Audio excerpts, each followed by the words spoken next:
Hello folks, it's what is it? It's Wednesday morning today, and sun's out the first time in a few days. And I've just had a visit from my pal Grant, who's an electrician, and he's checked over all the wiring that I've put in over the last few weeks. And I wanted to get it all checked before I start insulating. Although you will see I have actually done a bit of insulating already. This is just sheets of Celotex that I had left over from when I did the floor, and various projects where I had scraps left, so I've just used the scraps up. But obviously I've not been able to do any of the Celotexing or the insulating where there are cables, because I wanted to get them all checked first. And Grant has given me the thumbs up, so I can start covering things up, which means perfect timing. We had a delivery this morning of insulation. This is the first lot. Obviously it's quite bulky, you can only get so much on the truck at a time. This is the 150 or 6-inch insulation that's going to go in the roof. So that's all going to get cut and fitted between all of these rafters upstairs. So the rafters are 9-inch, the Celotex is 6-inch, which gives you a 3-inch airflow behind the Celotex, so nothing gets damp up there or anything silly like that. So although it's sunny at the moment, I think there's rain forecast, so first job is going to be to get the stuff inside and hopefully use it up as quickly as possible so that it makes space for the next delivery, which is going to be over the next, I think it's all coming. We've got 150 Celotex. I keep calling it Celotex because that's the stuff I used to use all the time. This is actually called Recticel. But insulation anyway. The rest of it should all be arriving in stages this week. So we've got 150, 100 and 25. So I'm going to try and use this up before the next delivery arrives, because it does take up a lot of room. But there you go, that's next job. Get things loaded out.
Did you tell Grant about the fire in the window?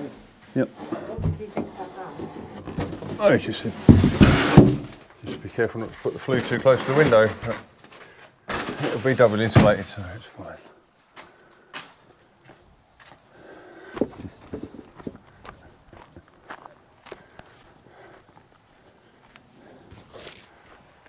Getting an electric shock off it. Oh, are you? Well, in static, yeah. Oh, like that.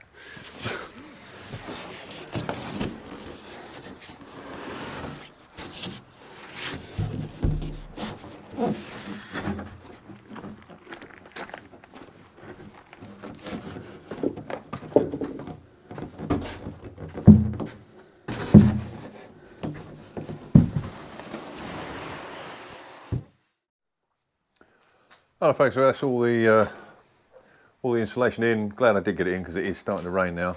But this is all for the roof, so I'm going to put it, I was going to cut it down here, but what's the point? I might as well just put it all upstairs because that's where it's all got to go. And then I'll cut it up there and start fitting it. So I'll move it all again, eh?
Hello folks, that's a batch of insulation up here now. So here begins what's going to be a lengthy process, I guess. Such a nice stage to have got to be putting it in though. Only thing being, it's just hideous stuff to work with. It's the dust that comes off this is kind of really sharp and kind of barbed, and it just catches in your throat. You have to have a good mask. And I don't know whether you may have noticed in some previous videos, I've been wearing a particular mask recently. It was sent to me by a company called Basecamp. And so I've been using it on and off for various bits when I was grinding stone and sweeping up, just odd jobs really. But for me, the real, I've got this kind of love-hate relationship with masks. I know you've got to wear them. But they're just so uncomfortable when you get hot, and your glasses, if you're wearing, you know, safety specs or whatever, they all get misted up. But comfort is the biggest thing for me, because if you want to wear them for a long time, they've got to be comfortable enough for you not to want to take them off all the time. So today is the big test for it, really. This is the mask. It's I have to say, the times I have been using it, it has been without a doubt more comfortable than any of the other masks I've had. Quite often the masks I've bought have been either too lightweight for the job, or they're too heavy and they get uncomfortable. You know, the heavier ones have got better filters, but they're just so uncomfortable. So this one's really light, but the acid test is going to be how long I can wear it for before I get really fed up with it. So we're going to give it a go today. It's a company called Basecamp, and yeah, it's really nice. We'll give it a go. I say it's really nice. It's really nice for short periods of time. I haven't worn it for any length of time yet. I'm going to be at this. Celotexing for days and days. So let's see how long it lasts, eh?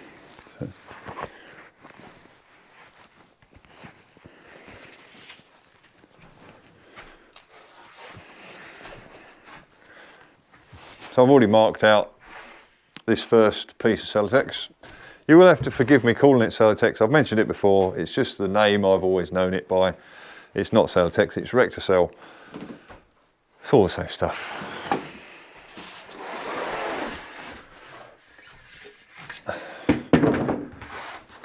There's lots of different ways of cutting this. I've tried all sorts of methods. I've even done it with a brick trowel, just sliding the brick trowel through and sort of slicing it off just to try and get less dust. But what I tend to use mostly is just an old blunt saw. If they're blunt, they tend to, I don't know, I might be imagining it, but it seems to create less dust. And that's good as far as I'm concerned. So I just mark out the distance from the edge with a tape measure, and then scratch a line with a knife or whatever, and then follow it as best I can. I'm a bit high here, to be honest.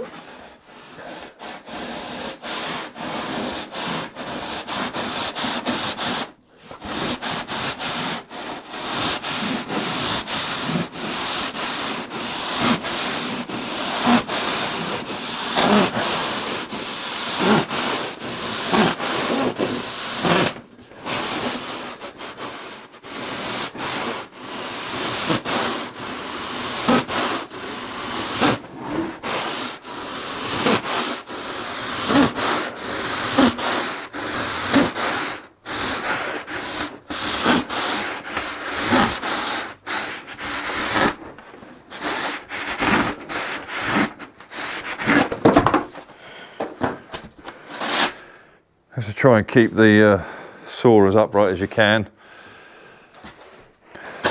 Obviously if you get an angle on that cut, it's going to be angled on the next one as well. And everything starts getting annoying then.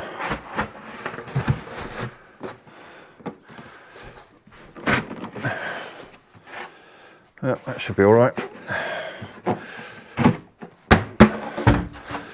We have, however, got these, however you can see that, we have these little uprights next to each rafter, so I've got to allow for that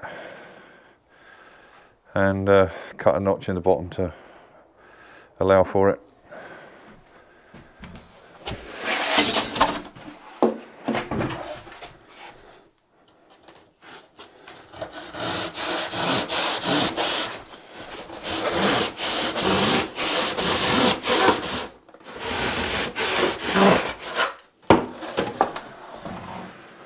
There we go. Hopefully I've got that right.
There we go. I use a block of wood like that because then you're spreading the force that you're applying to the board and you don't tend to smash it. Needs a little trim on that edge.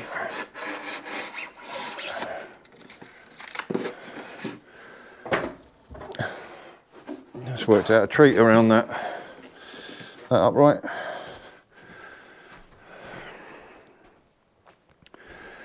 If you can see that, I've cut that shape out of the edge of the board, which is effectively, what is that? That's effectively that piece there. No, it's not. It's it's that piece there that I've cut out. And then I'll come along here afterwards with 100mm Celotex, which will go up that gap and meet up with that, and that'll be a nice tight seal then. And they'll have that angle cut on the top edge of the 100mm Celotex. So, yep. So that's it. Just repeat. Obviously, the next one's not got to have any angles cut on it. We just cut it to the right width and bang it in. And so it goes on.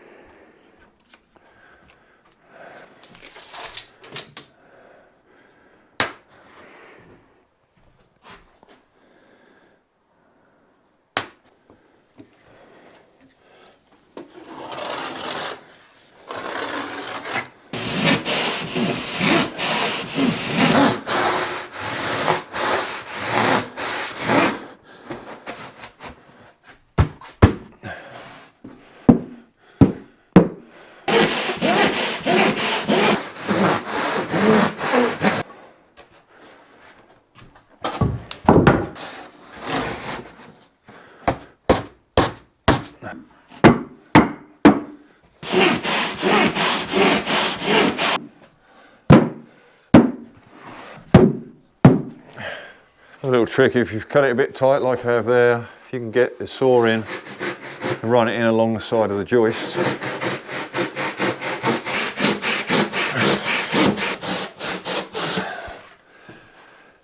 Hopefully it just gives you a little bit more slack to play with. There we go.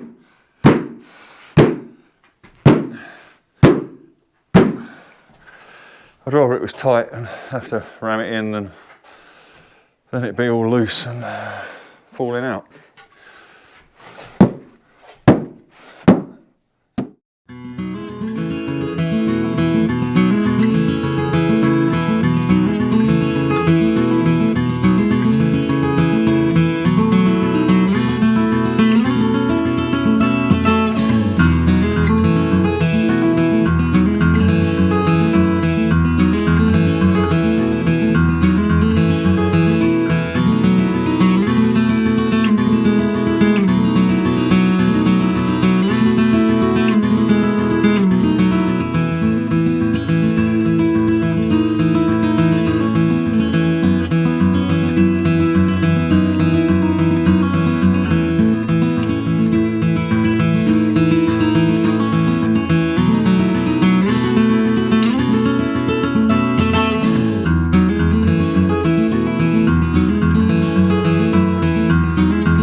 Hello folks, it's a kind of damp, drizzly morning, and my next batch of Celotex, keep calling it Celotex, actually it's Recticel, which I keep mentioning. Next batch has arrived anyway, it's just off the lorry from Travis. So I'm going to start unloading that. I've put a few sheets indoors already. I better get it in because it's a bit drizzly and there's rain in the quarry over there. So, but I'll show you what I got done yesterday. I had a full day yesterday, 11 hours. In fact, I was at it, and got a fair bit done.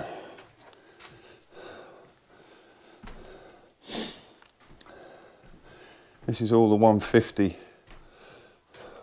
mil or 6-inch thick stuff. Down the bottom there, that's going to be 4-inch in that little bit of stud work. Got a fair bit on both sides done. Just on all the large sections. This bit at the top, well, I'll show you that in a second. This bit is left because there's an extractor. This is going to be a shower room. There's an extractor going there, and I've got to get the duct out for the extractor. In the gap, see there's a gap between the sarking and the insulation, about 2 inches. So I'll be able to get a square duct down there for the extractor, but that needs to be done before I can put the Celotex in. Never going to stop doing that. Now the reason I haven't gone all the way to the top up there is because I've got to get the collars in at the top. Now I've already had a couple in here. You'll see there's one there, this item here, but you'll also notice there's a swallow's nest with a swallow in it by the looks of it. She keeps coming and going, feeding the babies that are in there. And there's one there as well. So I took the chance to get this piece done all the way right up and over. So that's the flat that there will be in the ceiling when it's finished, which is just enough to give me a space for a light. Lights are going to go along in that section. So I've just put a string line up. I don't know if you can see, yeah, you should be able to see the string line on there. I'll put a string line on both sides of that collar and both sides that side so that I can run these next 3 in, and then I can go right up and over this section, which is good. It was good to get the all clear from Grant on the electrics so that I could start covering things up. some of the cables are coming through already. This is a switch and a bedside light. These cables, when they go through the Celotex, they have to be in a bit of sleeving like that, because it turns out that the fibres in the insulation actually over years wear away or dissolve or something the sheathing on the cables, so you can end up with a bare wire after 20 years or something. So now they have to go into sleeving so that they're not in contact with the insulation. Another building reg, and a worthwhile one, eh? So yes, I was at that for 11 hours yesterday, which kind of brings me to my next point, and that is, I'll just pick it up, the old base camp mask which I wore yesterday. I have to say, my big thing about the mask was the issue of comfort, and I have to say, after 11 hours, I would have filmed when I finished at the day, but my batteries had all run out. So it's got to be the most comfortable mask I've worn ever. It's such a temptation all the time when you work in an industrial environment with a mask on, because they're so uncomfortable that you want to take them off. But okay, still not as good as not having a mask on, but they really are quite good. So I'm going to use it again all day today. It's about 10:30, I think, now, so I'm unlikely to do another 11 hours from now. But when I'm done for the day, I'll report back on how the mask has done again today. But I have high hopes of telling you that it's going to be a worthwhile buy. So, yeah, going to crack on. I'm going to get the other Celotex unloaded, and I'm not going to be able to finish the top until I get the collars, and I haven't got enough timber to do the collars at the moment. I need to get to the sawmill, but I can get all these bottoms finished and then start getting the 100mm in the gaps. And then if I get to a point where I'm stuck up here because I haven't got the collars, I'll just start doing the insulation downstairs. And of course I've got to do the voltage section as well. But for now I need to get the 100mm in before it starts to rain.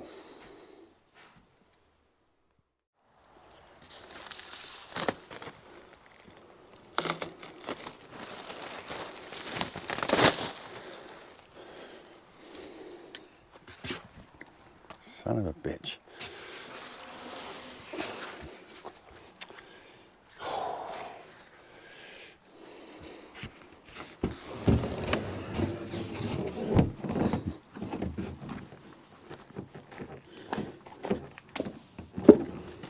Right, here's a question for you, all you clever people out there. At the moment, when I drag either the plastic off the insulation or slide one of the bits of insulation off another one, I'm getting static shocks. It's really unpleasant. How do I stop that? I've got Crocs on, which are rubber, which means I'm insulated to the earth. Would it work if I walked barefoot? I'm not going to, but if I did, would I stop getting shocks? Question for all you budding physicists out there.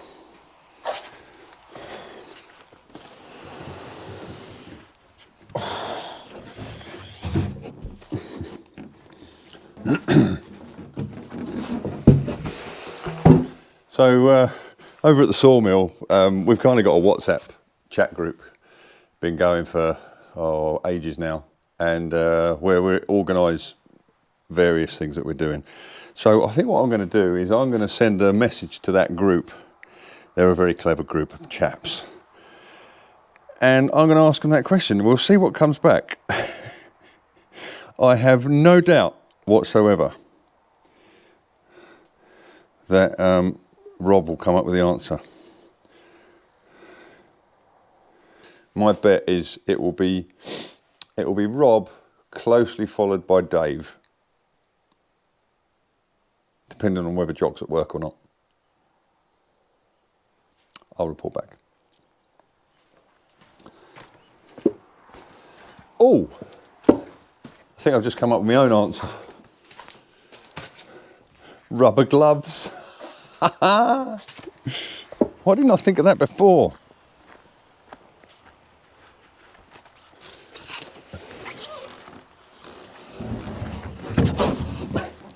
Well, didn't get one that time.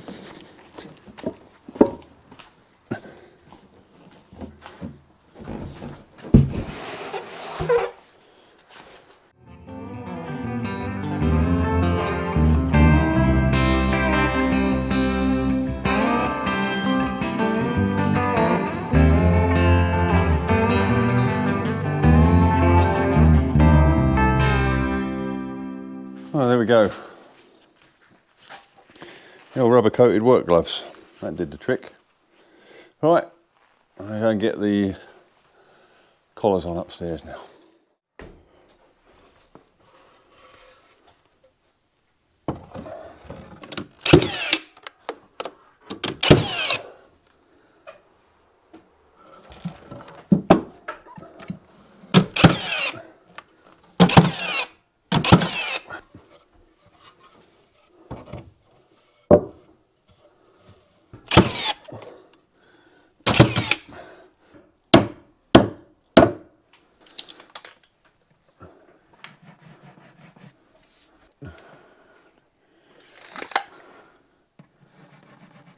I've just got to cut a hole out of the insulation for where the recessed light is going to go.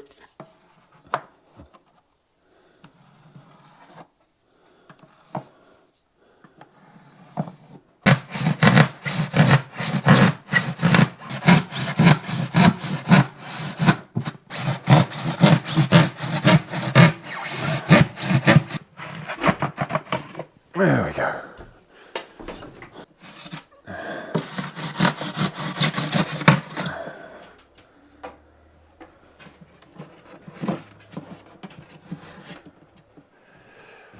This is where it starts getting a little bit trickier. I've got to cut the piece that goes in the top of the rafter to meet the flat on the top. I'm sure that made loads of sense. Oh, that's virtually exactly the right size. That's a bit of luck.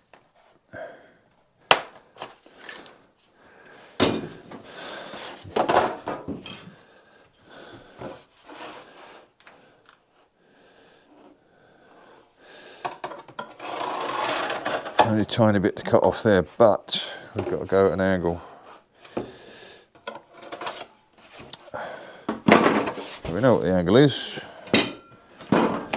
I've cut it enough times, 50 degrees.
There we go. Let's see if that fits.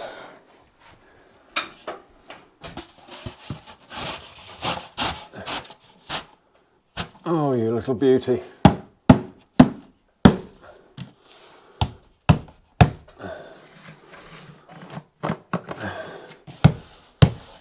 Oh, that's gone in.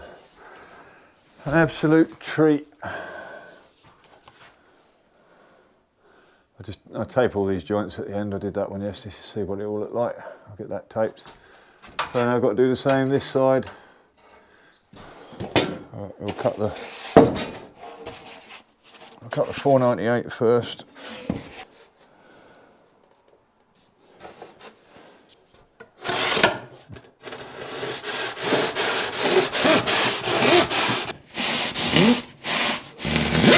$365.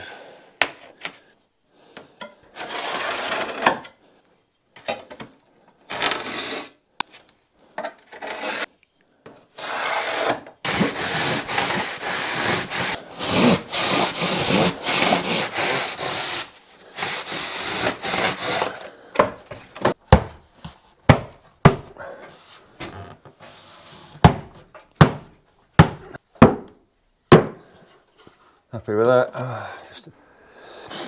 Alright, I'm doing the end wall now. This is 100mm Celotex. I'm putting the first light switches in. Well, the boxes anyway. We're going to have a light on either side of the ceiling here. This is going to be a dressing table on the left, and we're going to have just like a little armchair, reading chair on the right. So that's a switch for that light, and there's going to be a switch here for this light. So I'm using 38mm metal back boxes, because we've got 25mm of insulation going over the top of this stud-work, and then 12mm of plasterboard. So that will come out to the front edge of that box. So I've put a dwang or a noggin in at the right height so that I can fix my box to that. And the box, I'll show you. Box has these cutouts in the back and in the sides, so you can make an entry point for the cable like that. And then you have to put a grommet in, a little rubber grommet, so that if the cables get pulled through that hole, it doesn't damage them. So that I can now fix that on there with that hole just below the timber, and then I can bring my cable through. I want to get it exactly the same as the other side, which means the edge of the box is 6 inches in. Which means that hole is going to be in line with that, because I've got to make a hole in the Celotex, which I can put my sleeving into. So I've got to get that in the right place as well.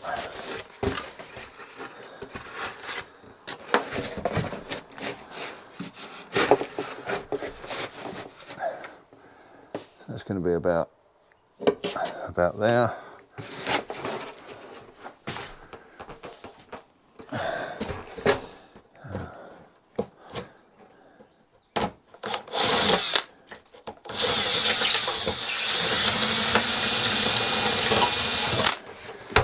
Like that.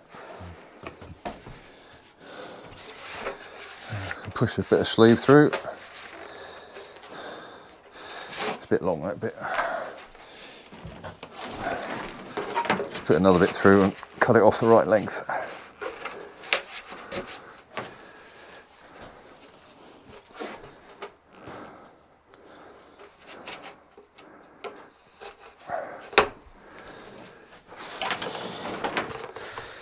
So now I'll put my switch wire through that hole.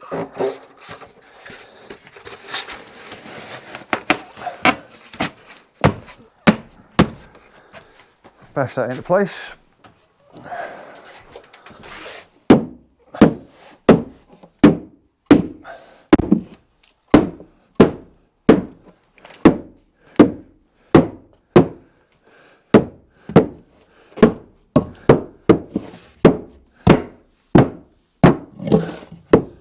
Perfect fit, that one.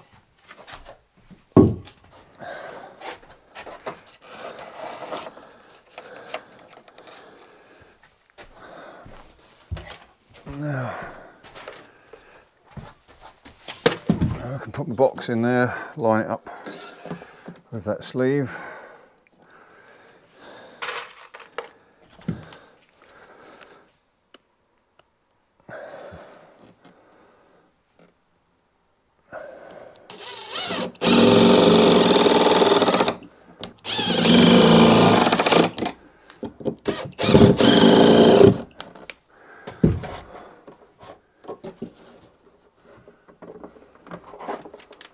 we go. Let's coil that cable up inside the box.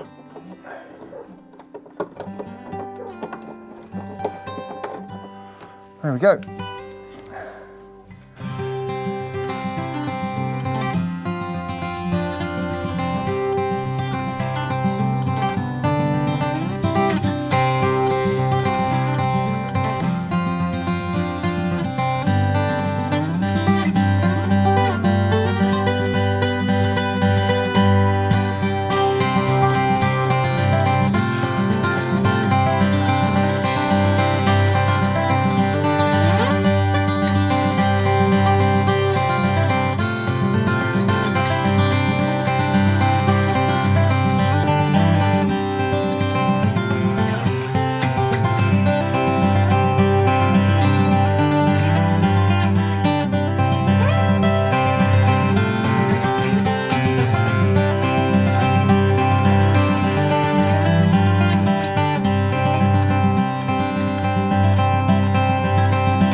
Well folks, that's another day just about done.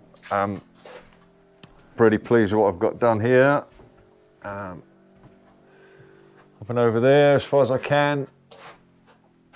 Need to get more collars. Well, one more will do that, but I need about another 25 for down here.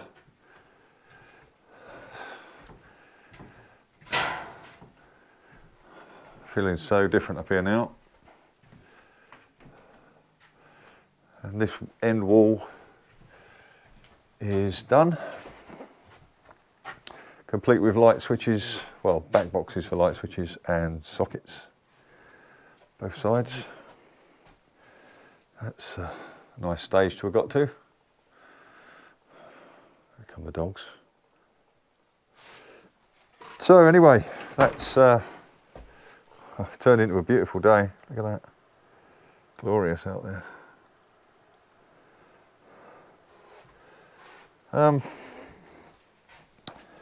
So that's another day done, and whew, I have to say I'm thoroughly